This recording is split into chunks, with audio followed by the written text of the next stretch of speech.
আমি এখানে ইংরেজি ডিপার্টমেন্ট 12 ব্যাচের স্টুডেন্ট।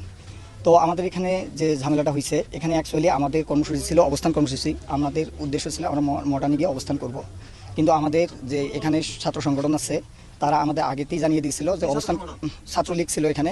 তো ওরা আমাদের জানিয়ে দিছে যে এখানে হচ্ছে আপনাদের অবস্থান কর্মসূচি করা যাবে না, আপনারা হচ্ছে পদযাত্রা করেন। আমরা সেটাতে একমত হয়ে আমরা এখানে পদযাত্রা করার জন্য ইচ্ছুক ছিলাম, কিন্তু তার পরবর্তীতে আমাদের আরও ফোর্স করে আমাদের যে সবার সাথে কথা ছিল আমরা হচ্ছে পদযাত্রা করে চলে আসব। কিন্তু আমাদের যখন ক্যাম্পাসের গেটে যখন চলে গেছে, তখন ছাত্রলীগ সহ বাকি স্যাররা যারা আছে তারা আমাদের হচ্ছে বাধা প্রদান করছে।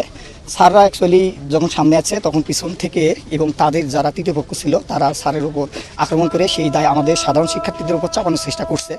এই রকম যে আন্দোলন থাকে সেই আন্দোলনগুলোতে বরাবরই তৃতীয় পক্ষ ঢুকে এবং সাধারণ শিক্ষার্থীদের উপর দায় চাপানোর চেষ্টা করে। তাই আমি আপনাদেরকে নিশ্চিত করতেছি যে এখানে না, এখানে আমাকে ছাত্রলীগের সভাপতি আমাকে চর থাপ্পড়ে মারছে। এখানে উনি আমাকে নিজে স্টিল আমাকে থাপ্পড় মারছে।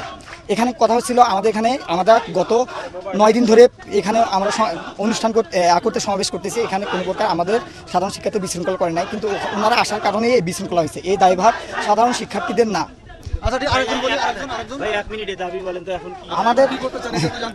আমাদের দাবি আমরা এখন বর্তমানে এক দফাতে পৌঁছাইছি, সেটা হচ্ছে সকল প্রকার অযৌক্তিক কোটাগুলো, বৈষম্যমূলক কোটাগুলোকে দূর করে প্রথম থেকে চতুর্থ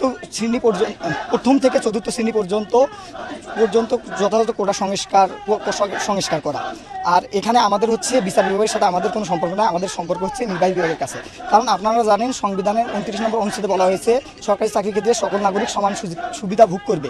কিন্তু এখানে আরও আছে যারা অনগ্রসর জনগোষ্ঠী আছে, তাদের জন্য একটা নির্দিষ্ট কোটা ব্যবস্থা থাকবে।